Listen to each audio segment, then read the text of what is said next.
বাংলাদেশের প্রত্যন্ত অঞ্চল পর্যন্ত সব জায়গায় তারা কোরআন বুকে নিয়ে চষে বেড়াবে। তারা ময়দানে থাকবে উন্মুক্ত পাখির ন্যায়। তাদেরকে যদি ময়দানে না রেখে সুদান তারা মামলা দিয়ে ভেতরে ডাকা হয়, আল্লাহর কোরআনের সাথে জুলুম হয় না। এই জন্য আমরা করি নাই।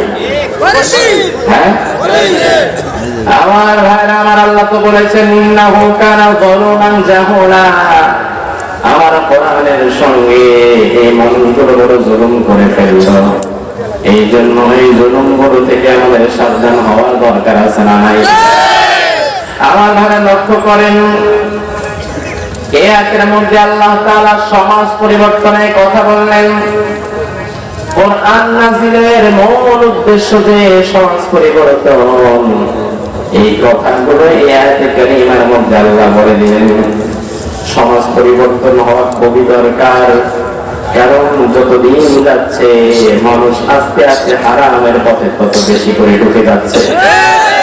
যতদিন যাচ্ছে তত বাংলাদেশে বেপরদা বেহায়াপনা বাড়ছে না কমছে? ইয়াবা, বাবা, মদ, গাঁজা, হিরোইন বাড়ছে না কমছে?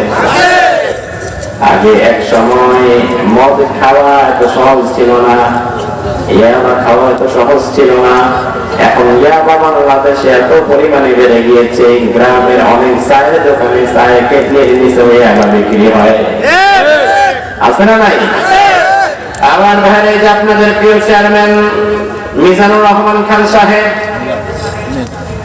তিন বারের চেয়ারম্যান যেই দলেরই হোক না কেন, এলাকার মানুষ, সে কখনো এলাকার মানুষের খারাপ চায় না, সে কখনো অন্তত এলাকার যুবকদের খারাপ চায় না।